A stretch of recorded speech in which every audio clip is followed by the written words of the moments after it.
Imagine dropping a cool $5 million on a political super PAC just 4 weeks before the exact same politicians are scheduled to grill you about your cozy weekend trips to Jeffrey Epstein's private Caribbean island. If you think your personal stock portfolio has wild volatility, wait until you see the sheer audacity of the ultra-wealthy running around Washington, D.C. right now. Let us sit down and look at the hard numbers and the official congressional transcripts that just leaked out of the House Oversight Committee in the last 24 hours. We are going to skip all the boring corporate public relations fluff and get straight to the real money mechanics, because this story is a perfect masterclass in how billionaires purchase political insurance while ordinary folks are left counting pennies to buy groceries. The central player in this corporate horror show is Howard Lutnick, who is currently serving as the official United States Commerce Secretary. Think about that specific job title for a second, because it means this man is literally in charge of running the entire economic and trade policy for the American people. But instead of focusing on international trade agreements or supporting local American businesses, he has spent the last few weeks trying to survive a massive public scandal regarding his deep historical connections to a convicted international sex trafficker. Now, if you or I got a formal invitation to sit down and answer questions for a Congressional Oversight Committee, we would probably spend our nights panicking with a high-priced defense lawyer and drinking cheap black coffee out of a paper cup. But when you are a Wall Street mega-billionaire who has run major financial firms for decades, you do not just hire a lawyer, you apparently open up your massive checkbook and look for leverage. On the 1st of April, 2026, which was literally just 1 month before he stepped into that closed-door congressional hearing room, a massive $5 million check was written from his account. The destination for that money was a powerful super PAC called the Congressional Leadership Fund, for anyone who does not follow political money trails. That specific fund is the primary financial war chest used by House Republicans to protect their political seats and fund their re-election campaigns. The exact same House Republicans led by Chairman James Comer, who were actively negotiating the exact terms and boundaries of Howard Lutnick's upcoming testimony. Let that timeline sink into your brain for a second, because the sheer coincidence is enough to make any regular investor burst out laughing. You are negotiating with a congressional committee about what questions they are going to ask you about a disgusting human being like Jeffrey Epstein, and suddenly you decide it is the absolute perfect time to donate $5 million to their political party. That is not just a standard charitable donation. That looks exactly like someone buying a giant basket of political softball questions for their upcoming exam. But the absolute peak comedy of this entire situation comes down to the paperwork errors on the official Federal Election Commission filing. When the original donation form was filled out and submitted to the government regulators,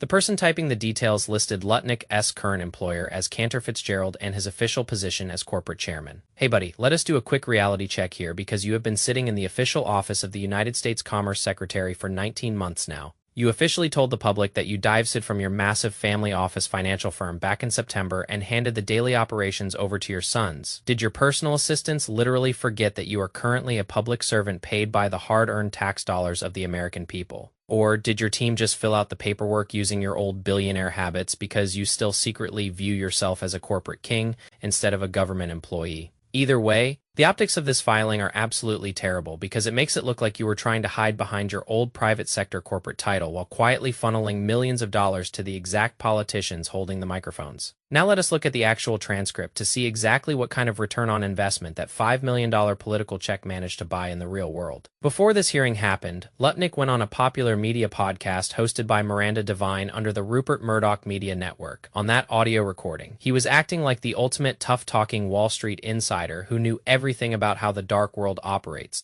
He literally bragged on tape that Jeffrey Epstein was the greatest blackmailer in human history, and that everything happening inside Epstein's private massage rooms was captured on hidden video cameras. He even boldly claimed that other mega-rich guys like Bill Gates did not just hang around Epstein out of ignorance, but that they actively participated in the disgusting behavior. But look what happens when the venue changes from a friendly right-wing media podcast to a formal congressional committee room under the heavy weight of Federal Criminal Statute 18 United Street 8. Code Section 1001. For those who do not memorize the federal penal code, that specific statute means that if you lie to a congressional staffer or a representative during an official investigation, you are looking at a multi-year prison sentence, regardless of whether you are formally sworn under oath or not. So the hearing begins, and Progressive Democratic Representative Ro Khanna steps up to the microphone to start asking real questions. Suddenly, all that bold billionaire confidence completely vanishes into thin air, and the tough-talking financial executive turns into a trembling corporate bureaucrat. Khanna reads his exact quotes from the podcast back to him and asks how he knew there were hidden videos, and if Epstein had ever personally told him about recording people. And what does the mighty Commerce Secretary say under the threat of federal prison? He backpedals so fast he almost trips over his own luxury designer shoes. Lutnick looks at the committee and says, no, that was just me speculating for a podcast. It was just raw speculation based on absolutely nothing. Think about the absolute lack of core integrity on display here. When you are selling headlines and building your brand on a public media platform, you act like you possess all the dark secrets of the global elite. But the moment the federal government reminds you that perjury carries a real prison sentence, you instantly admit that your grand revelations were just empty gossip designed to get internet clicks. Khanna pushes him even harder on the transcript, asking if he still believes that Epstein engaged in global blackmail schemes. Lutnick looks him dead in the eye and says, no, I do not believe he did that anymore. The representative asks why his story shifted 180 degrees from his podcast statements. And Lutnick says it is because people inside the Trump administration who have access to all the confidential files told him otherwise. And he simply trusts their judgment. Think about the absolute absurdity of that defense strategy. You are changing your testimony about an international criminal because anonymous political allies whispered in your ear that everything was totally fine. Then Khanna brings up a public statement made by Melania Trump, where she explicitly stated that every single woman victim should have her full day in court to tell her story in public. So the world can finally have the truth. Khanna asks the Commerce Secretary if he agrees with the First Lady's stance on supporting the victims. Lutnick gets completely frozen and refuses to say yes or no, muttering that he simply supports the First Lady but has no opinion on her actual words. Then Khanna asks if he supports releasing the remaining sealed government files regarding the Epstein network to the public. Lutnick shrugs his shoulders and says, I will leave that decision entirely to the administration. Let us pause right there for a massive reality check. My brother, in corporate finance, you are the administration. You are a sitting member of the United States cabinet, which means you are literally in the constitutional line of presidential succession. You cannot pretend to be a helpless outside bystander when it is convenient for your public relations strategy.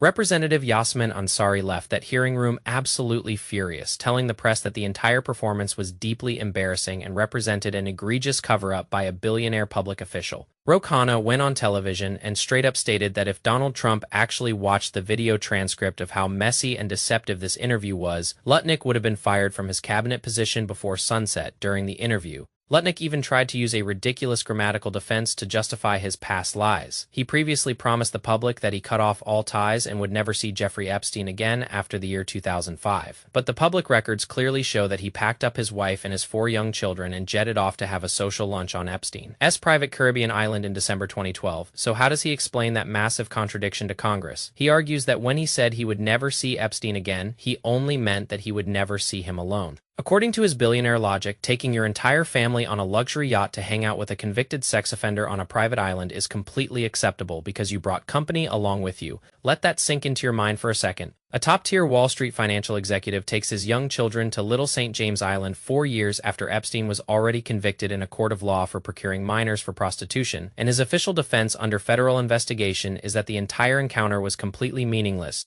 and that he remembers absolutely nothing about what he saw or heard there. If you actually believe that a hyper-sharp financial mind who tracks every single decimal point on a corporate balance sheet completely forgot the details of a family trip to a private tropical island owned by a notorious criminal, I have a bridge in downtown Brooklyn to sell you for half price. This entire Washington circus highlights a brutal, cold truth about how the ultra-wealthy view the financial and legal systems compared to regular, hardworking citizens. When an average, everyday investor faces an unexpected tax audit or a minor legal dispute, they have to sweat over every single paper receipt, checking their bank accounts with shaking hands and wondering how they will pay their rent. But when a multi-billionaire faces a massive reputational crisis that threatens their government power and their corporate legacy, they simply write a $5 million check to a political PAC to soften the blow and buy themselves a friendly audience. But let us move past the political anger and look at the real financial takeaway for those of us living in the real world, trying to build genuine wealth through personal discipline and smart market strategies. You cannot get distracted or discouraged by the high society circus and the corrupt alignment of mega money and political power. While these corporate titans are busy trading millions for political favors and trying to rewrite their personal histories under oath, your singular job is to focus on the numbers you can actually control in your daily life. You do not have a spare $5 million lying around to buy yourself a softball interview with congressional investigators,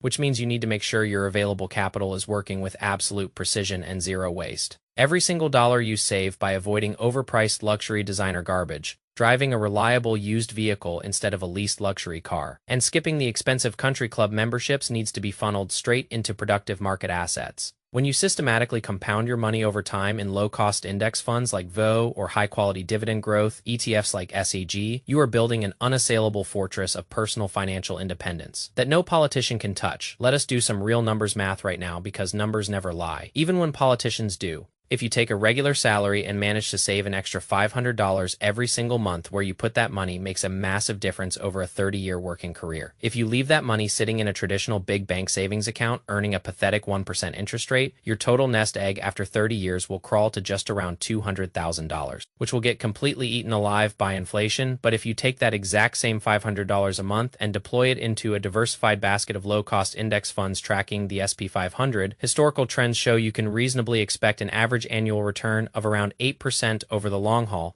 Do you know what that 7% difference in annual yield does to your money over 30 years? Your total wealth skyrockets from $200,000 to over $700,000. That is a massive $500,000 difference created entirely by financial literacy and disciplined asset allocation. That $500,000 is your real protection. That is the ultimate insurance policy that ensures you never have to beg a politician for favors or worry about what happens inside a congressional committee room. The ultra-wealthy understand the power of compound interest, which is exactly why they use their massive cash flows to buy up real estate, corporate equities, and political influence. If you want to beat them at their own game, you have to stop acting like a mindless consumer and start operating like a cold, calculating asset allocator. Stop looking at what the corporate elite are spending their money on and start looking at how they protect their cash flows. Every time you're tempted to buy a brand new vehicle that depreciates by 20% the moment you drive it off the dealership lot, remind yourself of the massive opportunity cost of that capital. That $40,000 car loan could be $40,000 earning consistent dividend payments that automatically reinvest themselves to buy more shares every single quarter. That is how real financial freedom is won, not by writing $5 million checks to politicians, but by consistently executing a boring, high-probability investment strategy, month after month, year after year. Let the corrupt politicians and the compromised corporate elite dance under the bright congressional spotlights while their personal credibility completely collapses on public television. We are going to keep our heads down, build our personal portfolios, track the global macroeconomic trends, and make sure our personal cash flow remains completely clean, profitable, and independent. If you want to keep receiving the absolute raw truth about macroeconomics, corporate financial scandals, and real wealth management without any corporate public relations filter, make sure you hit that subscribe button right now. Drop a comment down below and tell me if you think a $5 million political donation right before a major congressional investigation should be completely illegal. Let us get a real conversation going in the comments section today. Keep your money sharp, protect your investment capital, and I will see you all at the next market breakdown.